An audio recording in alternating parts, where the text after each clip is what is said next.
Hello dear student, कैसे हैं आप। आशा करते हैं कि आप लोग अच्छे होंगे, स्वस्थ होंगे और अपनी पढ़ाई जम के कर रहे होंगे।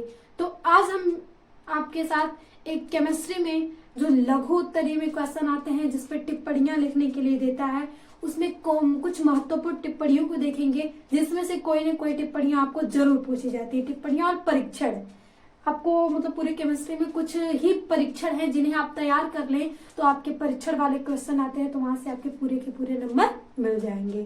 तो आपका बहुत बहुत स्वागत है आपके अपने चैनल सक्सेस दृष्टि पे। अगर आप चैनल पे नए हैं तो प्लीज चैनल को लाइक शेयर सब्सक्राइब कर लीजिएगा और बेल आइकन को भी दबा लीजिएगा, जिसके कारण आपको हर क्लास की नोटिफिकेशन मिल सके टाइमली। तो आज हम देखते हैं किन किन के बहुत सारे जो लघु उत्तरीय क्वेश्चन है उन्हें देखेंगे और ये बहुत ही महत्वपूर्ण सेशन है। प्लीज अपने दोस्तों को भी जरूर शेयर करिएगा कि उनके भी जो है अगर वो कमजोर है पढ़ने में तो इन चीजों को पढ़ के वो एक अच्छा स्कोर कर सके। तो सबसे पहले हम बात करें तो देखेंगे ल्यूकास परीक्षण पे संक्षिप्त टिप्पणी लिखिए कि ल्यूकास परीक्षण होता क्या है, पहले इसमें क्या किया जाता है और ये किसके लिए है, ये परीक्षण किसके लिए किया जाता है। तो आपको ल्यूकास वर्ड तो याद होगा ना कि ल्यूकास किसे कहा जाता है, अगर आपने पढ़ा हो तो, और नहीं पढ़े तो यहाँ जान ही लेंगे। तो क्वेश्चन फर्स्ट अगर हम देखें तो ये है क्वेश्चन फर्स्ट। तो ल्यूकास परीक्षण पे आपको टिप्पणी लिखनी है। तो सबसे पहले ल्यूकास के बारे में लिखना होगा कि आखिर ल्यूकास है क्या, फिर उसके बाद इसके परीक्षण देखेंगे। तो जब भी निर्जल यहाँ से ZnCl2 व सांद्र HCl का मिश्रण जो निर्जल ZnCl2 और प्लस HCl होता है उसके मिश्रण को ही हम कहते हैं ल्यूकास अभिकर्मक। और इसका परीक्षण हम एल्कोहलों में करते हैं कि एल्कोहल 1 डिग्री है, 2 डिग्री है या 3 डिग्री है। हम ये कैसे जानेंगे, तो ल्यूकास परीक्षण द्वारा हम जान सकते हैं कि हाँ ये जो एल्कोहल दिया आपने वो 1 डिग्री है, वो 2 डिग्री है और वो 3 डिग्री है। अब डिग्री तो आती होगी आपको, अगर नहीं आती तो देख लीजिए। जब भी OH होता है इसमें फंक्शनल ग्रुप, ये एक कार्बन जिस कार्बन से जुड़ा है वो कार्बन नेक्स्ट एक से जुड़ा है तो इसे हम बोलेंगे 1 डिग्री। अगर यहाँ पे ये 2 से जुड़ा है तो इसे हम 2 डिग्री और 3 से जुड़ा है तो उसे हम 3 डिग्री बोलेंगे। यही होता है आपके पास 1 डिग्री, 2 डिग्री और 3 डिग्री, जिसे प्राथमिक, द्वितीयक और तृतीयक बोलते हैं। तो ये हो गया आपके पास ल्यूकास अभिकर्मक कि निर्जल ZnCl2 प्लस HCl को हम बोलते हैं ल्यूकास अभिकर्मक। बहुत ही आसान है, याद हो जाएगा। अब वो देखिए परीक्षण, 3 रिएक्शन है तो 3 परीक्षण भी देखा जाएगा।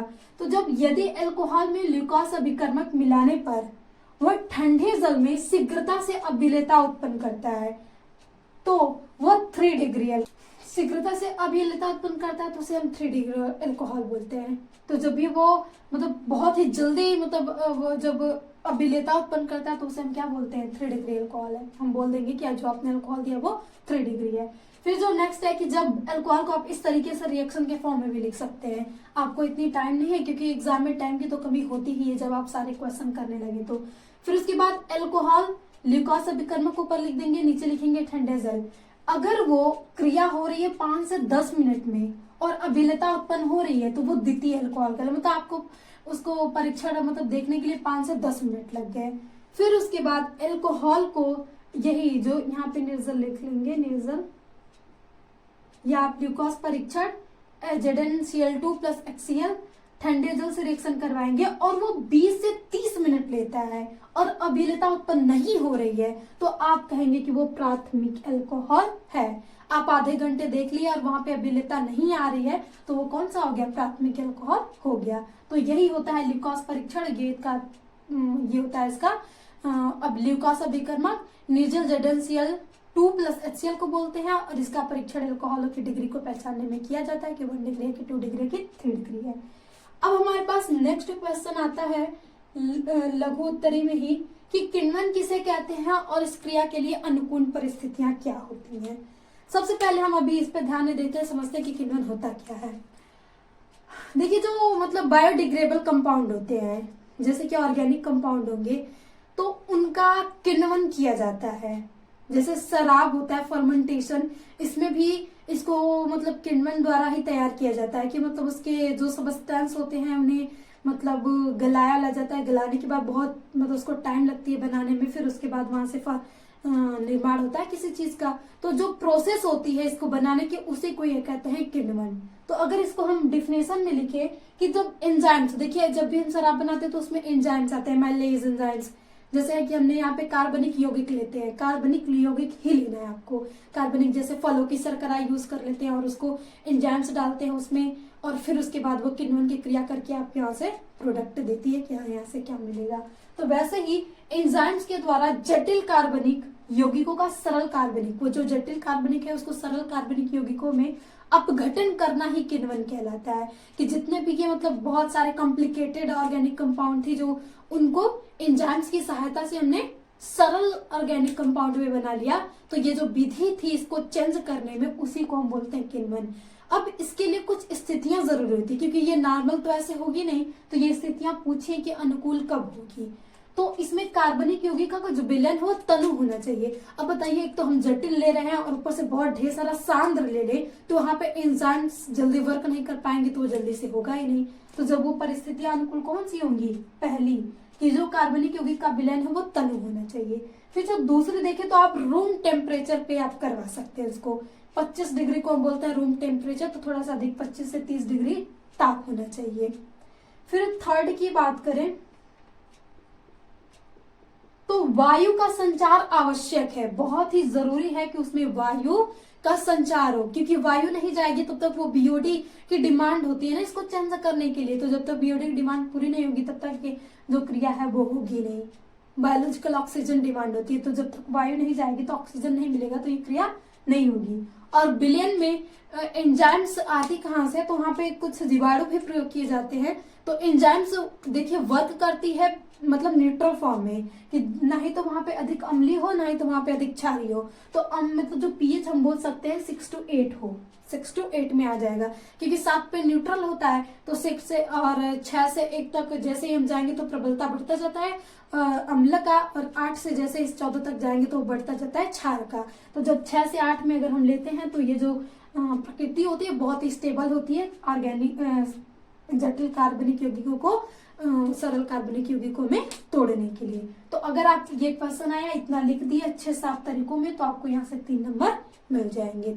मतलब लघु उत्तर 3 नंबर में या 2 नंबर में आया तो आपको जितने भी नंबर का है वो नंबर आपको दे दिए जाएंगे। इसमें आपके नंबर राइटिंग अच्छी है तो बिल्कुल भी कटते नहीं है। तो ये था 2 क्वेश्चन। अभी हम और देखते हैं अब इसके आगे कि हम फेलिंग किसे कहते हैं, टॉलन किसे कहते हैं, फिर हम देखेंगे प्रोटीन का विकृतीकरण क्या होता है। ये जो 5 क्वेश्चन अगर आप देख लेते हैं, 5 क्वेश्चन जरूर आपको बोर्ड में मिल जाएंगे, किसी कोई ना कोई जरूर मिल जाएगा। से तो देखिए ये अलग अलग चैप्टर से साथ 2-3 मैच कर जाएं, तो आपको ये सेशंस बहुत ही केयरफुली इंड तक देखना है। ये नहीं कि थोड़ा सा देखिए बीच में चले जाए तो फिर इस सेशन का कोई भी मतलब होने वाला नहीं है। देखिए आप इस सेशन को क्लिक किए हैं तो प्लीज कुछ बेनिफिट तो लेके जाइए, सेशन को अच्छे से देख के अच्छे से समझ के जाइए। तो आइए अब हम देखते हैं कि टैलेंट और फेलिंग विलेन क्या होता है। तब तक के लिए आप स्क्रीनशॉट इसका ले लीजिए।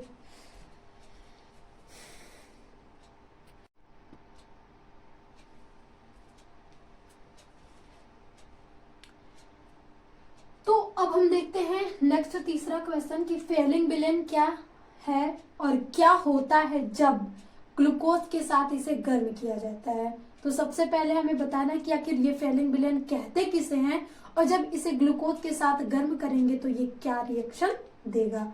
तो आइए सबसे पहले हमने डिफिनेशन क्या लिखा है यहाँ पे आंसर में, उसे देखते हैं। तो फेलिंग विलेन CuO क्यूप्रस ऑक्साइड का एक रासायनिक अभिकर्मक है, एक रासायनिक अभिकर्मक है जो जल में विलेय कार्बोहाइड्रेट के लिए परीक्षण के रूप में प्रयोग किया जाता है।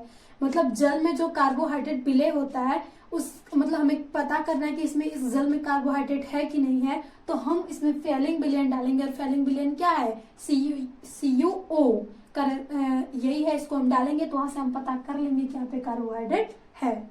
फिर इसके बाद जब हम इसे ग्लूकोज, ये ग्लूकोज का फार्मूला हमने लिख दिया C6H12O6 के साथ गर्म किया जाता है तो ग्लूकोनिक अम्ल तथा क्यूप्रस ऑक्साइड का लाल अवक्षेप प्राप्त होता है। अब यहाँ पे रिएक्शन आपको ग्लूकोज की रिएक्शन करवानी है, तो ग्लूकोज का सिंपली फार्मूला होता है C3OH4 C2OH और ऊपर CHO, ये हो गया ग्लूकोज का फार्मूला। इसकी रिएक्शन आपको करवानी है CuO और इसी को बोलते हैं फेलिंग विलेन।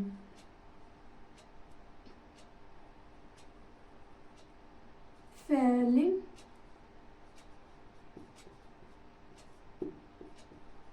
विलयन। अब इसकी रिएक्शन आप करवाएंगे मतलब गर्म करके। तो जब आप इसे गर्म करवाते हैं तो ये जो ग्लूकोज था वो ग्लूकोनिक अम्ल में बदल जाएगा, और ग्लूकोनिक अम्ल का जो फार्मूला होता है, सॉरी यहाँ पे भी 3 नहीं रहेगा, बंद कंप्लीट हो जाएंगे ना इसके यहीं से, CHOH CH2OH और ऊपर है CHO। यहाँ पे CHO हट के यहाँ पे जुड़ जाता है C डबल बॉन्ड O, तो ये ग्लूकोज ना होके इसे हम बोलते हैं ग्लूकोनिक अम्ल। और प्लस आपको Cu2O, और इसका जो इसी को बोलते हैं लाल अवक्षेप। तो जो रिएक्शन थी वो रिएक्शन भी हो गई। और फेलिंग विलयन किसे कहते हैं, तो फेलिंग विलयन बहुत ही आसान है कि CO मतलब कॉपर के ऑक्साइड को ही हम क्या कहते हैं, रासायनिक फेलिंग रासायनिक विलयन कहते हैं। और जब हम ग्लूकोज को इस फेलिंग विलयन के साथ गर्म करते हैं तो हमें ग्लूकोज से ग्लूकोनिक अम्ल तथा क्यूप्रस ऑक्साइड का लाल अवक्षेप प्राप्त होता है। तो इस रिएक्शन द्वारा दर्शाते हैं, और यहाँ पे भी आप लिख देंगे तो थोड़ा अच्छा इंप्रेशन एग्जामिनर्स को दे सकते हैं। और यहाँ से जो भी नंबर हो आप ले सकते हैं। इतना लिखने के बाद आपको पूरे के पूरे नंबर मिल जाएंगे। फिर लिखा गया कि टालिन अभिकर्मक क्या है। यही अभिकर्मक है जो कि मतलब परीक्षण किए जाते हैं। तो कुछ 3-4 हैं और सबको हमने आज देख ही लिया। टालिन अभिकर्मक क्या है, इसके परीक्षण का एक उदाहरण दीजिए। तो सबसे पहले टालिन बताइए, फिर परीक्षण का दीजिए क्या है। तो सबसे पहले जो हम इसको बोले आंसर में, तो सिल्वर नाइट्रेट तथा अमोनियम हाइड्रोक्साइड यानी AgNO3 + NH4OH को ही हम क्या बोलते हैं, टालिन अभिकर्मक बोलते हैं। जैसे कि यहाँ पे ब्रैकेट में लिखा गया है, और हिंदी में लिखे तो इसको हम सिल्वर नाइट्रेट बोलते हैं और इसको अमोनियम हाइड्रोक्साइड बोलते हैं। ये हो गया इस टालिन का नाम। अब टालिन अभिकर्मक एल्डिहाइड से क्रिया करके रजत दर्पण बनाता है, और इसके द्वारा एल्डिहाइड समूह की पुष्टि भी हो जाती है कि हाँ इसमें एल्डिहाइड समूह उपस्थित है। तो एक रिएक्शन देना है तो आप एक एल्डिहाइड की रिएक्शन ले लीजिए कि एक CHO की रिएक्शन आप एल्डिहाइड से क्रिया करके रजत दर्पण बनाता है। आप यहाँ से 2AgO ले लीजिए, और इसकी रिएक्शन टालिन अभिकर्मक, जब आप टालिन अभिकर्मक से करवाएंगे तो यहाँ पे आपके प्राप्त होता है CH3COOH + 2Ag, और इसी को बोलते हैं रजत दर्पण। ऊपर लिखते हैं रजत दर्पण। तो इसमें एल्डिहाइड की पुष्टि भी हो जाती है और एक अभिक्रिया भी आप दर्शा द्वारा देते हैं। और बना क्या यहाँ से, तो यहाँ से रजत दर्पण प्राप्त होता है एल्डिहाइड अभिकर्मक। तो जब भी आप एल्डिहाइड की क्रिया 2AgO से करवाते हैं तो आपको 2Ag यहाँ पे मिल जाता है, और ये जाके रिएक्शन वहां पे होती है। और टालिन अभिकर्मक याद, सबसे पहले हमने क्या पढ़ा, ल्यूकोस। तो Zn निर्जल ZnCl2 + HCl को ल्यूकोस परीक्षण बोलते हैं। फिर उसके बाद बात करें फेलिंग विलयन, तो CuO को हम फेलिंग विलयन कहते हैं। फिर बात करें टालिन अभिकर्मक क्या है, तो AgNO3 + NH4OH को हम क्या बोलते हैं, टालिन अभिकर्मक कहते हैं। इतने परीक्षण आप तैयार कर लीजिए, इसमें से कोई ना कोई परीक्षण आपसे जरूर पूछा जाएगा और आप यहाँ से अच्छे से लिख सकते हैं। तो आई होप आपको ये परीक्षण समझ में आया हो। अब नेक्स्ट हम एक बहुत ही इंपॉर्टेंट क्वेश्चन कई सालों पूछा गया कि प्रोटीन का विकृतीकरण किसे कहते हैं, तो उसे हम देख लेते हैं, फिर सेशन का एंड करते हैं। तो प्लीज इसका स्क्रीनशॉट ले लीजिए आप।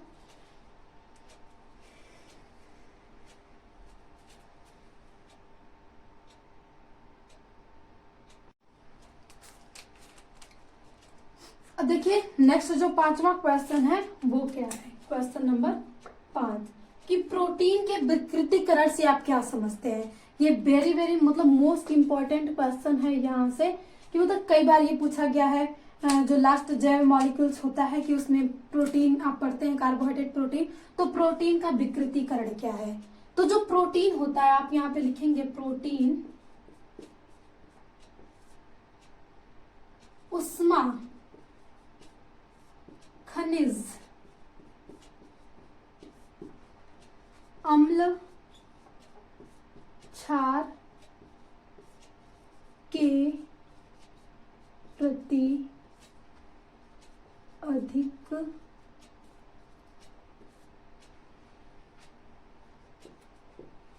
संवेदनशील होता है, संवेदनशील होता है। अब संवेदनशील का मतलब तो पता होगा कि मतलब प्रोटीन्स होता है, मतलब जैसे वो जब उसे गर्म किया जाए या तो अम्ल क्षार के संपर्क में वो क्रिया करे तो ये बहुत ज्यादा उसके प्रति रिएक्ट हो जाएगा, कुछ क्रिया कर देगा, जिसके कारण मतलब इसमें कुछ परिवर्तन आ जाता है और उसी परिवर्तन को हम बोलते हैं विकृतीकरण। तो ये इसके प्रति बहुत क्रियाशीलता है। तो अब हम यहाँ पे लिखेंगे कि जब प्रोटीन को गर्म करें या अम्ल क्षार युक्त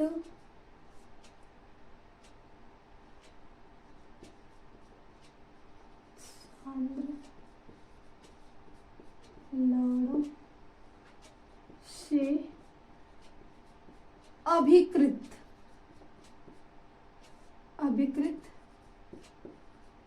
किया जाए तो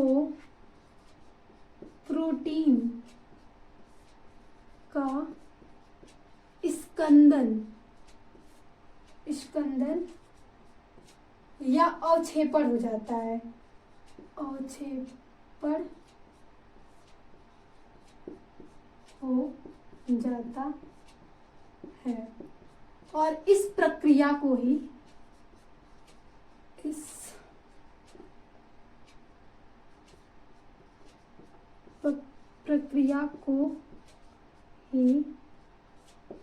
प्रोटीन का विकृतीकरण कहते हैं, प्रोटीन का विकृतीकरण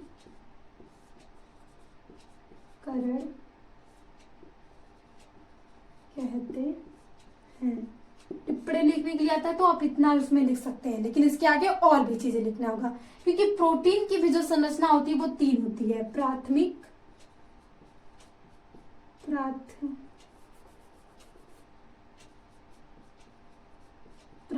प्रोटीन,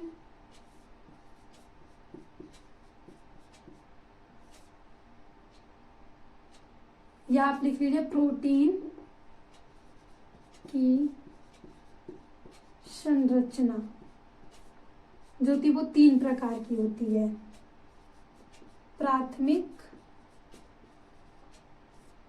द्वितीयक और नेक्स्ट तृतीयक। 3 संरचनाएं होती हैं। और अभी आप पढ़ें कि जब भी हम इसे प्रोटीन को गर्म करें या अम्ल और क्षार युक्त लवणों से इसकी अभिकृत करवा दें, मतलब विक्रिया करवा दें, तो इस प्रोटीन का जो होता है वो स्कंदन हो जाता है या तो अवक्षेपण हो जाता है, और इस प्रक्रिया को हम बोलते हैं प्रोटीन का विकृतीकरण। तो जो प्राथमिक में विकृतीकरण होता है, विकृतीकरण, इसकी संरचना पे कोई प्रभाव नहीं पड़ता है, संरचना पे कोई भी प्रभाव नहीं पड़ता है। और नेक्स्ट ये जो 2 हैं, द्वितीयक और तृतीयक, विकृतीकरण के बाद, विकृतीकरण से ये मतलब अपने जैविक क्रियाओं को खो देती हैं, जैविक क्रियाओं को खो देती हैं। मतलब इसकी जो द्वितीयक और तृतीयक संरचनाएं होंगी वो भी बिगड़ जाएगी, विकृत हो जाएगी, और विकृतीकरण के बाद जब उनकी संरचना ही विकृत हो जाएगी तो वो अपनी जैविक क्रियाओं को खो देती है। लेकिन प्राथमिक जो होती है वो विकृतीकरण के बाद इसकी संरचना में कोई भी परिवर्तन नहीं होता है। मतलब यहां से लिख सकते हैं संरचना में परिवर्तन नहीं होता है। तो ये होता है प्रोटीन का विकृतीकरण। कभी कभी ऐसे हमें नहीं पता रहता तो कुछ भी बना के लिख देते हैं, जिसके कारण हमें नंबर नहीं मिलते हैं और हम कहते हैं हम तो लिख के चले आए थे और हमें नंबर क्यों नहीं मिले। तो भाई एग्जैक्ट आंसर लिखेंगे तभी तो नंबर मिलेंगे। तो प्रोटीन के विकृतीकरण का मतलब ये है कि जो प्रोटीन होता है वो खनिज अम्ल क्षार के प्रति बहुत ही ज्यादा संवेदनशील है। तो जब हम प्रोटीन को गर्म करें या अम्ल और क्षार लड़े से वो अभिकृत कर लेता है तो उस जो प्रोटीन का स्कंदन हो जाता है और छेपड़ हो जाता है, मतलब वो और छेप के रूप में हो तो उसकी संरचना पूरी बिगड़ जाती है। और इस प्रक्रिया को हम बोलते हैं कि हाँ प्रोटीन का विकृतीकरण। तो इसमें प्रोटीन की संरचना हम पढ़ते हैं प्राथमिक, द्वितीयक तथा तृतीयक। तो जो प्राथमिक संरचना होगी उसकी संरचना में कोई परिवर्तन नहीं आएगा, लेकिन द्वितीयक तथा तृतीयक संरचना विकृतीकरण के बाद उसकी संरचना विकृत हो जाती है, जिसके कारण वो अपनी जैविक क्रियाओं को खो देती हैं, वो कार्य नहीं करेंगी अच्छे से। तो ये था प्रोटीन का विकृतीकरण से। आपके पास कितने चैप्टर हैं? 3। पहला सॉल्यूशन, इलेक्ट्रोकेमिस्ट्री एंड रासायनिक बलगतिकी, ये सारे चैप्टर आपके पास है केमिकल काइनेटिक्स वाले। तो इन तीनों चैप्टर्स में 4 ऐसे फार्मूले हैं जो आपको 4 नंबर दे के ही जाएंगे। प्रत्येक वर्ष कोई ना कोई नियम जरूर पूछा जाएगा। 4 क्या कभी 8 नंबर भी आप यहाँ से ले सकते हैं। कभी नियम भी पूछ दे तो किसी का अनुप्रयोग पूछ दे तो किसी की सीमाएं पूछ दे। तो इसीलिए ये नियम, मतलब ये सारे नियम पढ़ना बहुत ही जरूरी है। देखिए इसके लिए मतलब इस पे सवाल भी आते हैं कि अगर आप ये नियम समझे हैं तो यहाँ से जो सवाल आएंगे इसके फार्मूले पे तो वो भी लगा लेंगे। तो प्लीज इस सेशन को स्किप मत कीजिएगा, जरूर देख लीजिएगा अगर आप केमिस्ट्री में एक अच्छा नंबर लाना चाहते हैं तो। और केमिस्ट्री में डरना तो बिल्कुल भी नहीं है। आप अगर हमारे साथ जुड़ जाते हैं तो एकदम टेंशन फ्री रहिए, बस क्लासेस डेली अटेंड कीजिए और रिवीजन कीजिए। आपको केमिस्ट्री में मतलब पास क्या अच्छे नंबर से भी आप ला सकते हैं। तो आइए हम देखते हैं सबसे पहले कौन सा नियम है। तो सबसे पहले ही सॉल्यूशन वाले चैप्टर में आपको मिल जाएगा हेनरी का नियम। अब हेनरी का नियम याद करना तो बहुत ही आसान है। हेनरी का नियम कहता क्या, एक बार हम इसकी डिफिनेशन देख लें। एक लाइन की डिफिनेशन है केवल आपके पास बुक्स में, तो ऐसा थोड़ी लंबी चौड़ी बढ़ा के दे देता है, लेकिन बस आप इतना भी लिख सकते हैं कि स्थिर ताप पर किसी गैस की द्रव में विलेयता गैस के दाब के समानुपाती होगी।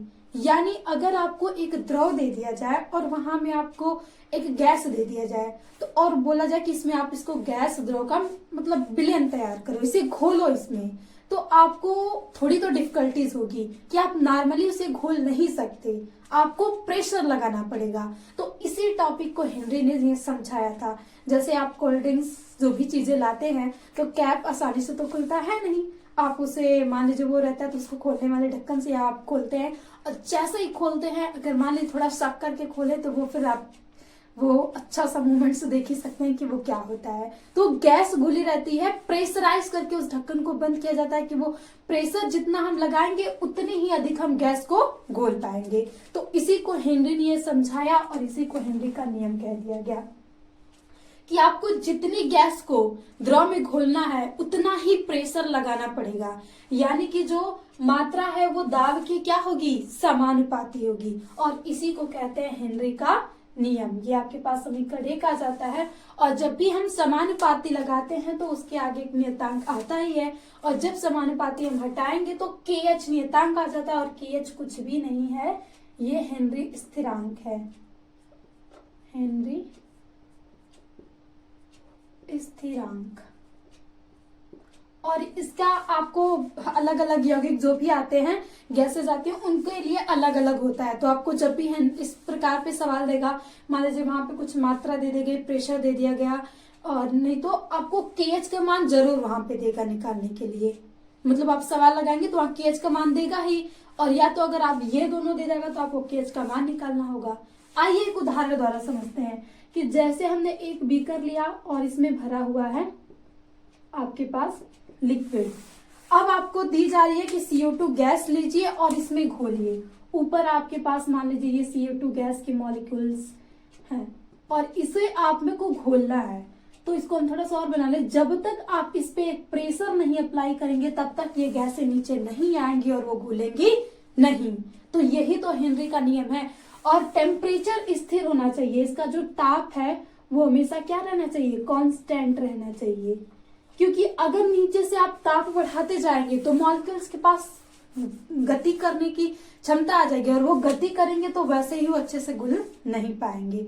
तो यही होता है हेनरी का नियम। बिल्कुल भी आसान है, एक बार पढ़ेंगे आपको तो याद हो ही जाएगा। और इतनी आसान सी डिफिनेशन है कि बस आपको जितनी गैस की मात्रा घोलनी है, दाब स्थिर रखिए तो उतना ही प्रेशर आपको लगाना पड़ेगा। और थोड़ा सा आप लैंग्वेज में लिख सकते हैं कि स्थिर ताप पर किसी द्रव की किसी गैस की द्रव में विलेयता गैस के दाब के समानुपाती होती है, जो कि आपको यहाँ पे लिख दिया गया है ये फार्मूला।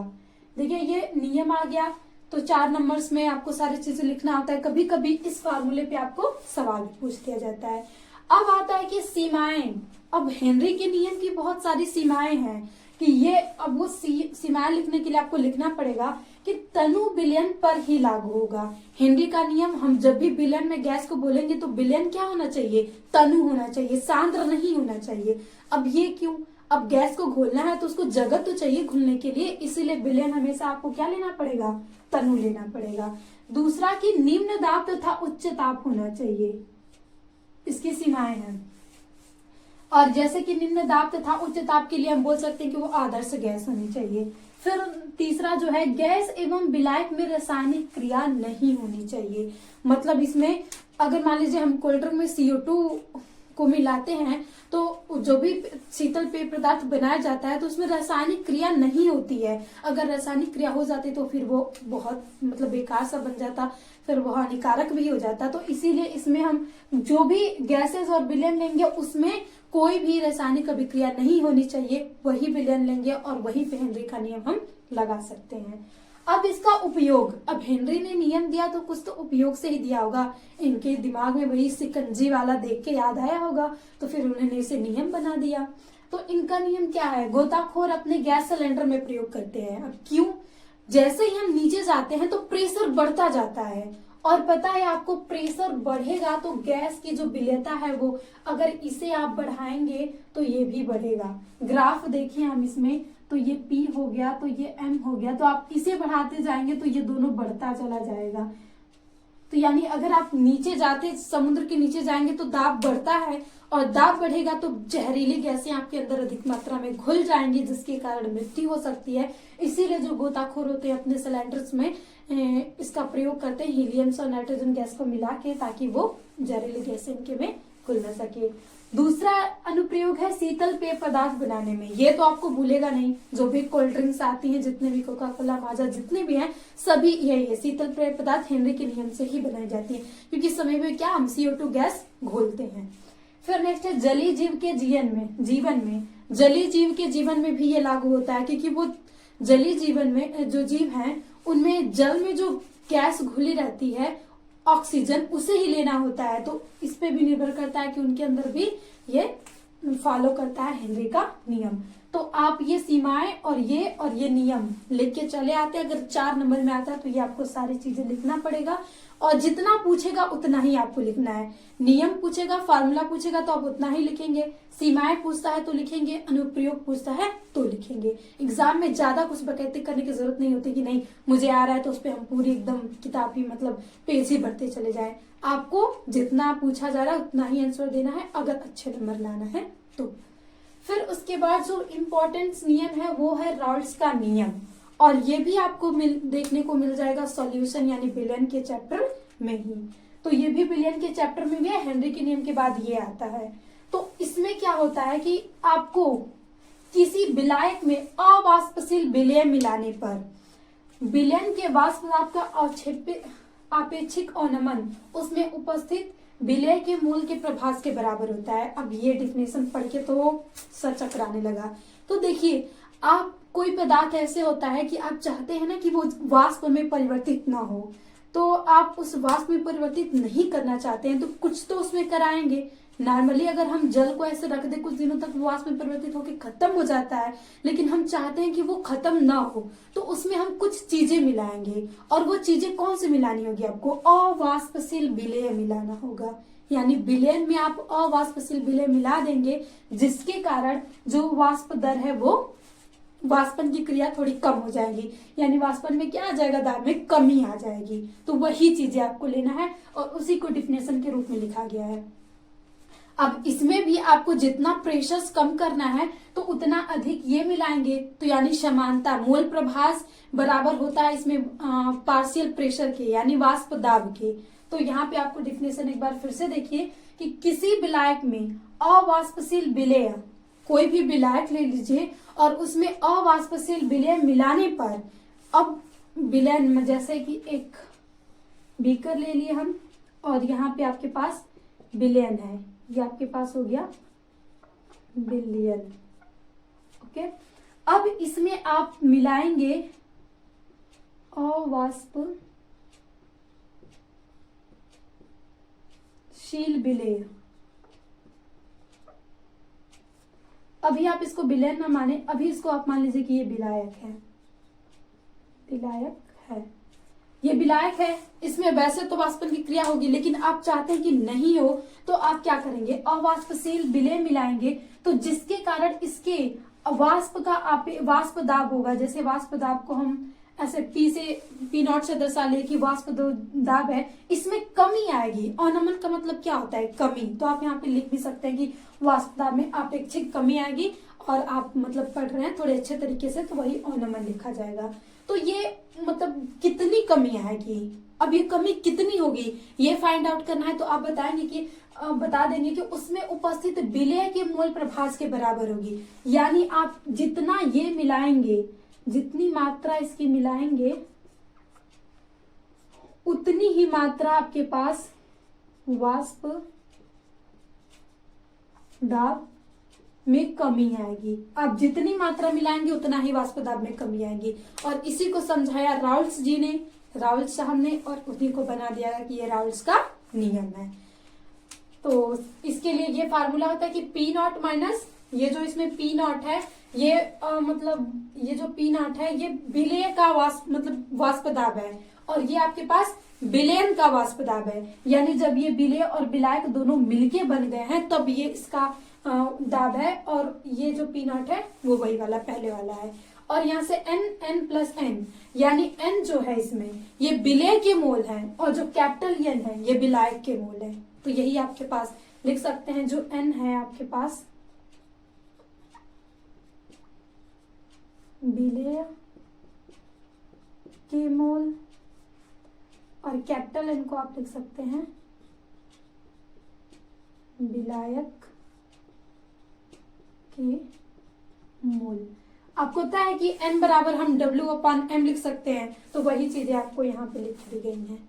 यही को बस N को हम W/M के रूप में परिवर्तित कर दिए हैं। तो यहाँ पे आपको जितना वाष्प दाब में अवनमन आएगा वो अवनमन ज्ञात करना है। तो वो अवनमन आपको जितना अवाष्पशील विलयन मिलाएंगे उतना ही वाष्प दाब में कमी आती चली जाएगी, और यही आप करना चाह रहे हैं। तो आपको जितना वाष्प दाब कम करना है उतना आप अवाष्पशील विलय मिलाते जाइए, आपका जो काम है वो होता चला जाएगा।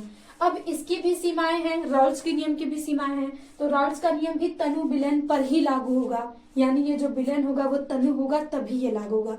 तनु फिर वही बात है कि इसमें विलय को मिलाना है तो जगह तो रहनी चाहिए इसे मिलने के लिए, तो आपके पास विलयन भी तनु होना चाहिए। फिर नेक्स्ट, केवल अवाष्पशील विलय, यानी आपको जो अगर अपेक्षित दाब में अवनमन लाना है वाष्प दाब में, तो आपको केवल अवाष्पशील विलय ही मिलाएंगे। अब वाष्पशील विलय मिलाएंगे तब आपको दाब में कमी देखने को नहीं मिलेगी। आप जब अवाष्पशील विलय मिलाएंगे तभी आपको दाब में अवनमन मिलेगा। तीसरी जो है, वैद्युत अपघट्य पर ये लागू नहीं होता है, यानी जो भी वैद्युत अपघट्य होते हैं जो अपने आयनों में टूट जाते हैं उन पे ये राउल्स का नियम लागू नहीं होता है। तो ये था आपके पास हेनरी का नियम तथा राउल्स का नियम, और 2 नियम और बचे हैं। बाकी आपके बुक में से सारे नियम खत्म हो जाएंगे और इस नियम से जरूर क्वेश्चन आएंगे, 100% श्योर है। तो आइए अब उसके बाद हम देख लेते हैं। नेक्स्ट है कोलराउस का नियम, जो कि बहुत इंपॉर्टेंट है, और उसके बाद है फैराडे का प्रथम तथा द्वितीय नियम। तो आप इसका स्क्रीनशॉट ले लीजिए, आई होप आपको समझ में तो आया ही होगा। उसके बाद हम देखते हैं फैराडे तथा कोलराउस का नियम। तो अब हम देखते हैं जो नेक्स्ट मोस्ट इंपॉर्टेंट नियम है वो है कोलराउस का नियम, फिर उसके बाद फैराडे का विद्युत अपघटन का नियम। अगर ये आप 4 नियम तैयार कर लेते हैं तो आप लिख के ले लीजिए, आपको 4 या 8 नंबर यहाँ से लाने से कोई नहीं रोक सकता। जरूर क्वेश्चन पूछे जाते हैं, इन चारों नियमों से जरूर क्वेश्चन पूछे जाते हैं प्रत्येक ईयर। और इस बार भी कुछ नया तो होगा नहीं, तीनों चैप्टर्स आपके पास हैं तो तीनों नियम तो, चारों नियम तो पूछे जाएंगे। 3 चैप्टर्स 4 नियम, बस तैयार कर लो, आपकी प्रॉब्लम सॉल्व। तो हम देखते हैं कि कोलरास का नियम क्या है। तो कोलरास का नियम ये भी बिल्कुल भी आसान है कि अनंत तनुता पर किसी विद्युत अपघट्य की मोलर चालकता उसके सभी धनायनों तथा ऋणायनों की मोलर चालकताओं के योग के बराबर होता है। यानी आप ये किसी भी ये अनंत तनुता पे, ये चिन्ह आपको पता है कि अनंत है, अनंत का जब भी चिन्ह लगाते हैं तो इस प्रकार से लगाते हैं। तो किसी भी विद्युत अपघट्य, जैसे NaCl क्या हो गया, विद्युत अपघट्य हो गया, तो इसकी जो मोलर चालकता होगी अनंत तनुता पे, ये हमेशा इसके धन आयनों तथा ऋणायनों की मोलर चालकताओं के योग के बराबर होगी, और इसी को कहते हैं कोलरास का नियम। अब जरूरी नहीं कि आपको यहाँ NaCl मिल जाए, जो भी विद्युत अपघट्य मिलेगा उसमें आप धन आयन ऋण आयन जितना तोड़ेंगे तो धन आयन और ऋण आयन सबकी मोलर चालकताओं को जोड़ देंगे और वो उसके अनंत तनुता पे मोलर चालकता के क्या हो जाएगी, बराबर हो जाएगी विद्युत अपघट्य के। इसी को समझाया था कोलरास ने और इसी को बना दिया कोलरास का नियम। अब ये नियम क्यों बनाए, कुछ उपयोग देखिए। आवश्यकता ही आविष्कार की जननी है, जब आवश्यकता पड़ती है तो लोग खोज में निकल पड़ते हैं। तो यहाँ भी इसमें आवश्यकता पड़ी कुछ चीजों में कि हम कुछ ऐसा नियम लेके आए जिस तरीके से हम इन सारे प्रॉब्लम का सॉल्व कर सके। तो इनके 2 अनुप्रयोग हैं कोलरास के नियम के। पहला है कि दुर्बल विद्युत अपघट्य की मोलर चालकता की गणना करना, यानी हम प्रबल की तो आसानी से निकाल सकते कि प्रबल जो विद्युत अपघट्य होते हैं वो हम जैसे उनमें मतलब इलेक्ट्रोड देते हैं तो वो टूट जाते हैं ऋणायन तथा धनायन में, लेकिन जो दुर्बल विद्युत अपघट्य होते हैं वो आसानी से टूटते नहीं है। तो अब हम उन्हें कैसे ज्ञात करें, तो हम उन्हें कोलरास के नियम से ज्ञात कर सकते हैं। जैसे कि आपको देखिए यहाँ से प्रबल और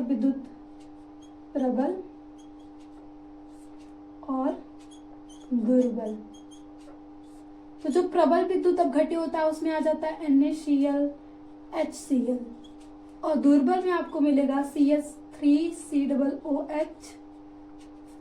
ये सारे जो कैटेगरी आ जाएंगे वो किस में मिल जाएंगे, दुर्बल में। तो इसका वियोजन तो आसानी से हो जाता है Na+Cl-,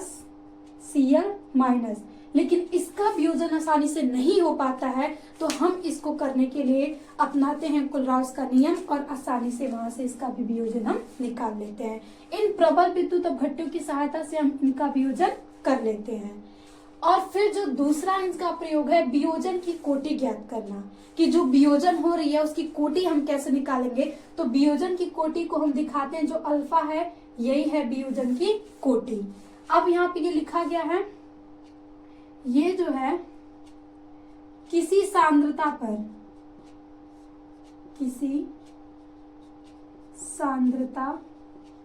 पर विद्युत अपघट्य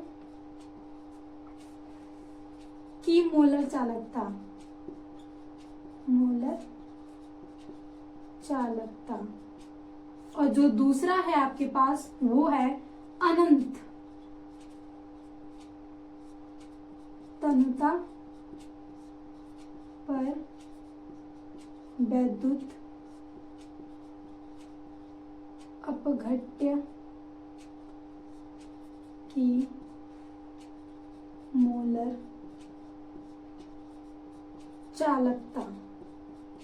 इसी के अनुपात को हम क्या कहते हैं, वियोजन की कोटि ज्ञात करते हैं। तो जब भी हमें वियोजन की कोटि ज्ञात करना होगा तो हम अनंत तनुता पे विद्युत चालकता, मोलर चालकता हम ज्ञात ही कर लेंगे, और किसी भी सांद्रता पे हम विद्युत अपघट्य की मोलर चालकता ज्ञात कर लेंगे। और जब ये दोनों पता हो गया तो हम आसानी से यहाँ वियोजन की कोटि की मात्रा निकाल सकते हैं। और इसको डेफिनेशन में आप लिख सकते हैं कि विद्युत किसी भी सांद्रता पर विद्युत अपघट्य की मोलर चालकता तथा अनंत तनुता पर विद्युत अपघट्य की मोलर चालकता का अनुपात ही क्या कहलाता है, वियोजन की कोटि कहलाता है।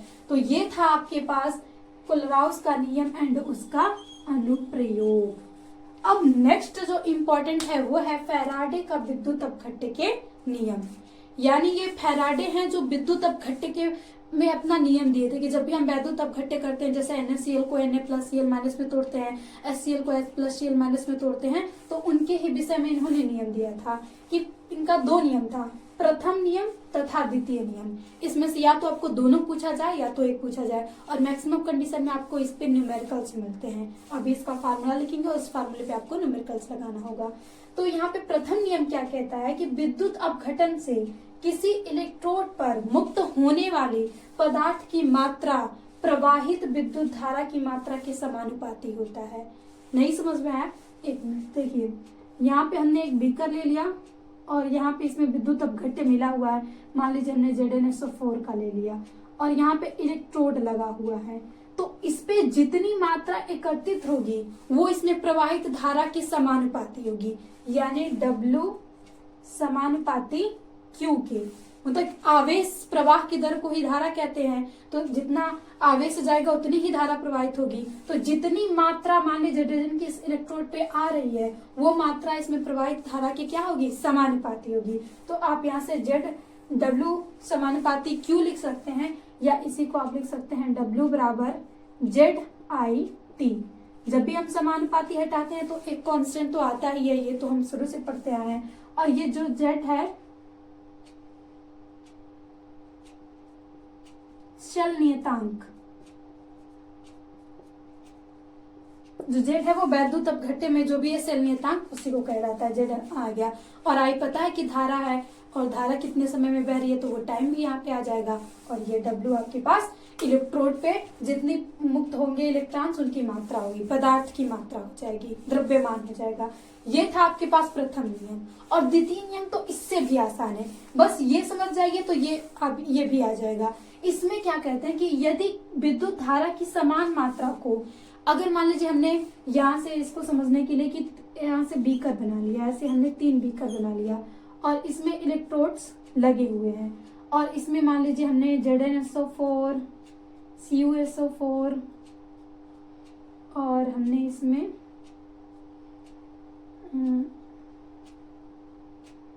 MgSO4 इस तरीके का हमने इसमें विद्युत अपघट्य डाल दिया है। और ये आपके पास इलेक्ट्रोड है, और इसमें जो धारा प्रवाहित हो रही है सभी में समान धारा प्रवाहित हो रही है, यानी जो भी I का मान है वो सभी में क्या है? समान है। जो इतनी धारा प्रवाहित हो रही है वो सभी में समान हो रही है, लेकिन विद्युत अपघट्य सभी में हमने अलग अलग लिया है। तो इसमें द्वितीय नियम में फैराडे साहब ने बताया कि हम इसमें धारा तो जितनी प्रवाहित करेंगे वो समान होगी, तो इसमें जितने ये पदार्थ की मात्रा होगी विद्युत अपघट्यों की, सभी में समान मात्रा में ही भी मतलब मात्रा आएगी। यानी यहाँ से Zn इस पे जितना जाएगा उतना ही Cu जाएगा, उतना ही Mg जाएगा, धारा समान है। तो इसमें कहा गया कि यदि विद्युत धारा की समान मात्रा को भिन्न भिन्न, यही ना हमने अलग अलग बना लिया विद्युत अपघट्य में प्रवाहित की जाए, यानी हमने धारा I ही प्रवाहित किया अलग अलग में, तो एकत्रित भिन्न भिन्न पदार्थों की मात्राएं उनके तुल्यांकी भार के समानुपाती होंगी। यानी जितना Zn Cu Mg होगा, इनकी अलग अलग मात्राएं का जो भी तुल्यांकी भार होगा वो मतलब किसके बराबर होगा? यहाँ से पदार्थ के जितनी मात्रा होगी सभी के बराबर होगा। अब तुल्यांकी भार क्या कहते हैं? द्रव्यमान मतलब आणविक भारापन संयोजकता से निकाल लेते हैं हम, परमाणु भारापन संयोजकता निकाल करके हम तुल्यांकी भार निकाल लेते हैं। तो इसमें जो फार्मूला होता है W1 समानुपाती होगा E1 के, क्योंकि तुल्यांकी भार को हम E से दर्शाते हैं। और वैसे ही आप 2 का ले लें तो W2 समानुपाती E2 हो जाएगा। और आप इसको लिख सकते हैं W1 W2 बराबर E1 E2। यही आपके पास आ जाता है द्वितीय नियम, कि मतलब जितना Zn यहाँ पे होगा उतना ही कॉपर यहाँ पे होगा, इतना ही मैग्नीशियम यहाँ पे एकत्रित होगा। यानी इनकी जितना ये एकत्रित होंगे उतना ही इनकी तुल्यांकी भार के समानुपाती होंगे। तो समानुपाती का चिन्ह मतलब बराबर ही एक तरीके से कह सकते हैं कि जितना कॉपर मैग्नीशियम जितना एकत्रित होगा उस सभी तुल्यांकी भार उसकी क्या होगा? समानुपाती होगा। जितनी मात्रा इधर अधिक होगी मतलब एकत्रित होगी उतनी ही तुल्यांकी भार होगी। तो यानी सभी का तुल्यांकी भार और मात्रा क्या होगी? बराबर होगी, धारा अगर हम समान प्रवाहित करें तो। और यही है द्वितीय नियम। तो ये था आपके पास कुलराज का नियम और ये था फैराडे का 2 नियम। इन सभी को तैयार कर लेते हैं तो श्योर आपकी केमिस्ट्री में 4 8 नंबर तो आप यहाँ से ले ही सकते हैं।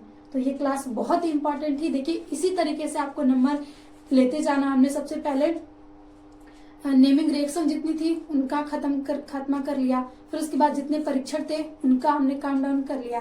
अब आज सारे नियम खत्म हो गए। तो इतना अगर आप तैयार कर लेते तो देखेंगे रिएक्शन से तो आ ही जाते हैं। नेमिंग रिएक्शन से 10-15 नंबर तो ले ही सकते हैं, या 10 नंबर ही मान लीजिए। परीक्षण से मान लीजिए 4 नंबर और 4 नंबर इधर से। तो मान लीजिए अभी इन 3 सेशन से अगर आप देख लेते हैं तो आपका 20 नंबर केमिस्ट्री में तो पक्के हो ही जाएंगे। और बाकी की क्या होता है जब और प्रयोगशाला विधि आपको नेक्स्ट आगे क्लासों में मिलती जाएगी। तो अगर आप चैनल पे नए हैं तो इस वीडियो को देखने के साथ साथ आप चैनल को सब्सक्राइब कर लीजिएगा। और यहाँ पे प्लेलिस्ट में आपको नेमिंग रिएक्शंस ये सारे जो मिल जाएंगे उनको जाके देख लीजिएगा, क्योंकि वो भी बहुत जरूरी है अगर आप 2024 में एक अच्छा नंबर लाना चाहते हैं। तो आज की क्लास में इतना ही, फिर मिलते हैं नेक्स्ट क्लास में। तो प्लीज अपनी मेहनत को इतनी मेहनत करिए, इतनी मेहनत करिए कि एग्जाम में आपको कोई रिग्रेट ना हो जाए कि काश मैंने ये क्वेश्चन पढ़ा होता। आप जो भी क्वेश्चन देखिए तो बस हाँ ये आ रहा है, ये भी लिखना है, ये भी आ रहा है, ये भी आ रहा है, यही आपके दिमाग में आए। कभी आपको सोचने पे वक्त जाया न करना पड़े। तो अगेन थैंक यू, मिलते हैं नेक्स्ट सेशन में। Always be happy.